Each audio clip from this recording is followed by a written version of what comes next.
Warahmatullahi wabarakatuh. Alhamdulillahi rabbil alamin. Wassalatu wassalamu ala sayyidil anbiya wal mursalin, sayyidina wa habibina wa syafi'ina wa maulana Muhammadin wa ala alihi wa ashabihi wa man tabi'ahum bi ihsan ila yaumiddin, amma ba'du.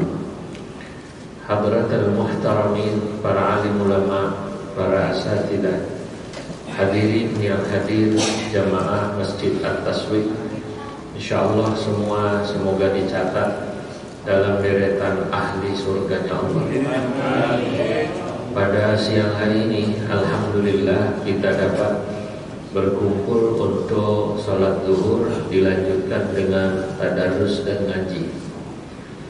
Saya tertarik membahas ayat yang tadi dibaca, surah An-Nur ayat berapa tadi? 19 ya. Ayat 19 itu nanti dikaitkan dengan ayat juz 6 persis itu, ayat 100 berapa itu? An-Nisa, mata saya gak kelihatan, ada udah plus. Dalam ayat yang tadi dibaca, innal ladzina yuhibbuna an tasyi'al fahisha, itu ini ayat bercerita tentang bagaimana Allah mengecam perilaku orang yang suka menyebarkan keburukan orang. Yang keburukan itu yang jelas-jelas buruk saja nggak boleh disebarkan, apalagi yang sifatnya masih dugaan, atau kalaupun buruknya sifatnya private yang tidak mengganggu orang. Orang melakukan keburukan atau dosa itu, bapak-bapak, saudara-saudara, dibagi dua ya. Ada yang disebut keburukan yang sifatnya private, pribadi, yang tidak ganggu orang. Orang gak sholat itu gak ganggu orang, Pak. Betul atau tidak? Ya, dia gak sholat gitu. Maaf. Orang mabuk itu ganggu orang gak gitu? Enggak. Hah? Di rumah mabuk, di rumah, bukan di jalanan, bukan. Ya, saya bilang nggak ganggu dulu, ini pribadi. Ini lain dengan amar ma'ruf nahi munkar atau nasihat, itu lain lagi. Ini kita bahas satu-satu. Orang zina sekarang itu maksiat sudah pasti dosa besar. Cuman pertanyaan saya, ganggu orang kan? Hah? Iya. Ganggu itu ganggu siapa? Ganggu orang, Pak.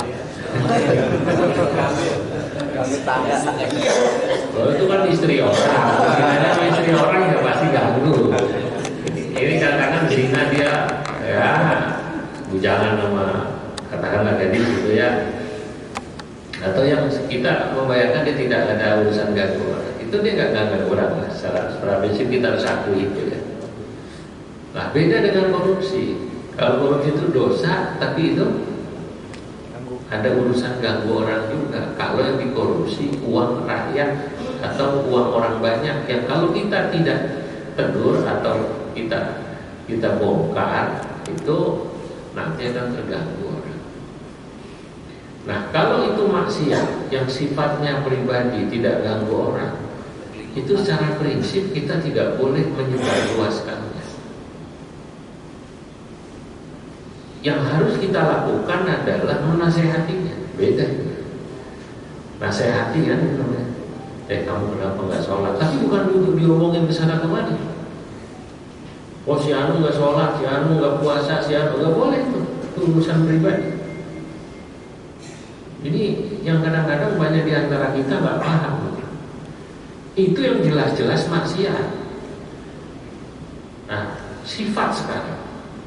Kalau ada orang punya sifat pelit, saya mau tanya, orang pelit itu ganggu orang nggak?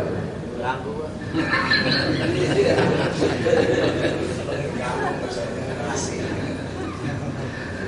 Orang pelit itu ganggu orang malas atau ya gitu ya. Itu kan sifat lah ya. Orang itu kan ada yang punya sifat pelit memang. Kalau menurut saya pelit itu pada batasan tertentu mungkin mengganggu ya. Kalau misalnya gara-gara dia pelit, kemudian hak orang tidak dikasihin, itu namanya sudah naik levelnya, bukan pelit zalim. Paham gak itu? Jadi kita menyebutnya zalim itu hak orang nggak dikasihin, nah gitu kan? Jadi bukan pelit lagi. Kalau pelit itu misalnya dia makan dan nawarin orang, itu ganggu itu ya. Ganggu pemandangan gitu. Ada dia orang katanya makan gak nawar-nawarin gitu. Ya ini kan aib lah ya. Kalau boleh disebut aib atau kekurangan, itu gak boleh dibuka-buka. Sebab gak ganggu orang. Nah, Allah tidak suka orang menyebar luaskan dosa atau perbuatan maksiat orang yang tidak mengganggu, yang tidak punya dampak merugikan orang lain. Atau juga Allah tidak suka kepada seorang mukmin yang suka menyebarkan keburukan orang. Ini ayat An-Nur itu sama itu dengan di juz 6 persis. La yuhibbullahu al-jahra bis-su'i minal qawli illa man zulim. Wa kana Allahu sami'an 'alima. Itu ayat.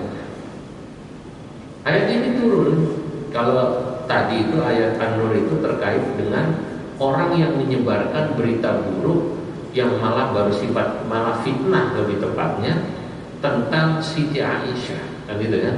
Yang difitnah melakukan tindakan tidak senonoh dengan Sofwan bin Mu'attal. Allah marah. Turun ayat ini, orang yang nyebarin hoax itu kata orang, hoax itu disuruh taubat. Dan mitnah istri Nabi, coba nyebarin hoax istri Nabi. Si Aisyah ada main sama Sofwan, waduh nyebar kemana-mana. Ya, sama orang-orang munafik Yahudi tambah dikipas-kipas. Madinah rame. Oh, ente punya Nabi katanya, ente punya Rasul, yang ente puji-puji itu lihat keluarganya. Wah, ini kan udah zaman sekarang kan, kalau zaman sekarang udah viral, ini viral, udah dibully. Nah, saudara-saudara, Allah murka. Yang sifatnya masih hoax lebih parah. Wong yang sudah misalnya tadi maksiat yang sifatnya private saja tidak boleh disebarluaskan, apalagi yang baru dugaan atau belum jelas. Makanya misalnya kita tahu ada orang zina gitu, teman kita. Kok tahu Pak? Lah saya nggak sengaja dari puncak. Saya bawa keluarga nyari villa di dalam gitu. Pas jalan pagi ketemu teman. Maaf dia mencari begini. Lu bini lu gede-gede, waduh kalau gede-gede ini lu siapa ya udahlah. Kalau bini kan dibilang iya kan, mau bini muda mau bini apa juga bini itu istri. Ya bukan. Gede-gede ya udah. Nanti saya mau dah kalau ketemu. Ya sudah, dia cukup ngomong aja berdua. Kamu kenapa begitu? Kalau mau nikahlah, cari yang halal. Jangan pakai cara gitu, dosa. Ya urusan situ ntar sama istri selesaikan secara adat. Ngomong sama istri yang pertama gitu, itu suruh selesaikan secara adat gitu. Tapi kan benar kita nasihatin, jangan zina. Tapi setelah itu hanya kita dan dia saja yang tahu. Dosa hukumnya Pak, kita bukan. Jangan kemudian gue tahu kartunya, gue catat, awas apa kata. Udah tahu dia kelihatannya aja begitu, nggak tahunya begitu, nggak boleh. Itu dosanya nggak ganggu orang. Nah, illa man zulim. Nah, itu nanti dalam An-Nisa juz 6 itu persis itu, di pas juz itu 14 berapa, 18 berapa itu saya lupa. Itu Allah hanya memperkenankan orang membuka aib orang dalam rangka satu, dia didolimi, kemudian dia menceritakan kepada orang yang kira-kira bisa membantunya. Apakah itu orang tuanya, apakah itu siapa yang omongannya didengar, atau hakim, atau qadhi, atau polisi, itu boleh cerita. Misal kita diutangin orang gak bayar-bayar, kita tahu. Nah itu kan aib sebenarnya. Nah terus saya omongin, kemana? Pertama sama orang tuanya, sama keluarganya. Kali karena itu orang tuanya bisa memberi nasihat, sebagian utangnya dibayar ke saya, atau setidaknya dia tidak melakukan itu lagi pada orang lain. Kalau sudah saya omongin ke keluarganya nggak bisa, saya coba ancam, dia mau diterusin atau enggak ke polisi. Kalau masih gitu juga, berarti kita boleh ke kepolisian, atau bahkan kita boleh memberitahu aib dia yang kalau ngutang nggak bayar kepada orang-orang yang kira-kira ada potensi ditipu dengan dia. Gitu. Kita lihat dia suka deketin orang yang mau pensiun. Orang mau pensiun atau udah pensiun dari Pertamina, dideketin. Dia tahu pensiunan Pertamina, ya enggak? Dideketin, Pak, ayo Pak main bisnis sama saya Pak, ini lagi lumayan ini, tambang lah, apalah. Kita tahu dia ngedeketin mepet, terus kita ngomong, Pak, mohon maaf lagi deket sama si Anu ya. Iya, ada bisnis apa? Enggak, dia baru mau ngajak bisnis. Nah, kita boleh ngomong, mohon maaf Pak, saya tahunya ya, ini saya sendiri sudah kena, beberapa teman kena. Ini katanya dalam Quran dan kata Ustadz yang ngajar di masjid, ini katanya saya boleh cerita nih kalau ini. Emang kenapa? Sebenarnya aib tapi boleh diceritain, sebab dia maksiatnya itu berdampak pada orang lain, menimbulkan kezaliman pada orang lain. Emang ada apa dia? Nah, dia itu Pak, apa ngutang, apa kerjasama, bilangnya sama orang, manis ngomongnya. Ntar kalau uang segini, taruh kumpul jadi modal per bulan dapat segini. Iya memang dia bilang sama saya, kalau saya naruh 1M, ya bulan ya apes-apesnya 30 lah katanya. Kalau lagi bagus 50. Nah begitu. Sama yang lain bilang itu juga. Teman kita banyak yang kena. Kemarin udah naruh 1M buat modal bareng, dikasih lihat, diajak sama dia ke usaha, gak taunya punya orang itu. Kalau tambak orang, kalau apa toko orang, kayak bener aja dia udah mantep bener. Ya, bulan bener, bulan pertama ngasih 50, bulan kedua 30, bulan keempat 40, bulan kelima wabillahi taufik wal hidayah. Nah ini boleh. Ini aib yang kayak begini boleh. Tapi aib yang tidak merugikan orang tidak boleh. Nah, pertanyaannya kenapa kita dilarang membuka aib orang lain? Menarik. Saya baca penjelasan tafsir, kenapa kok antasyi al-fahisha la yuhibbullahu al-jahra bisu' minal qaul illa man zulim.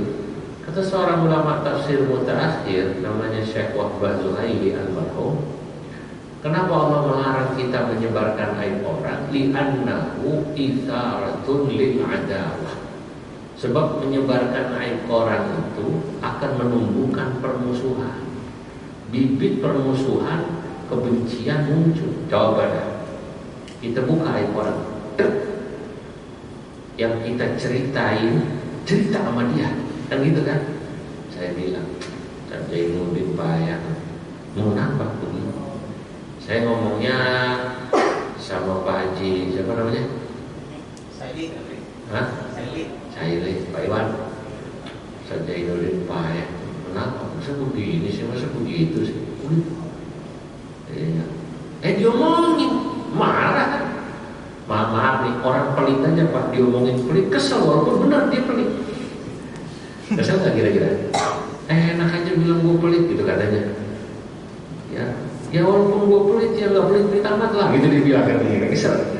Daripada itu, nah orang pelit aja dibilang pelit, kesel dia. Mulailah kebencian muncul. Nah, maka orang yang hebat itu orang yang walaupun dia tahu orang punya aib, punya kekurangan, dia bisa menjaga. Walaupun dia tidak suka dengan perilakunya, pelit, sombong, dia bisa menjaga diri tetap di depannya dalam batasan normal. Karena kalau menjadi orang yang hebat, orang suka itu ketika kumpul gak pernah cerita aib orang, tak pernah menunjukkan dengan kata-kata, dengan bahasa atau dengan diksi. Kalau bahasa sekarang itu diksi yang menunjukkan kita kesal sama orang, kita benci sama orang. Jadi kalau kumpul biasa, kayak politisi itu loh Pak, tokoh politisi itu kan gak tahu sekolah kepribadiannya dari mana ya. Tapi ini kalau dalam kajian Al-Quran, teks Quran, hadis nggak ada sebenarnya. Nggak suka tetap dijaga. Masya Allah, Nabi itu sama sahabatnya yang tukang mabok aja, beliau masih senyum. Padahal Nabi tahu itu maksiat, tapi tidak menunjukkan kebencian di saat itu. Ya karena sebenarnya orang maksiat itu yang dia butuhkan dari kita bukan kebencian kita pada dia. Kalau dia maksiat, yang dia butuhkan dari kita itu adalah nasihat kita.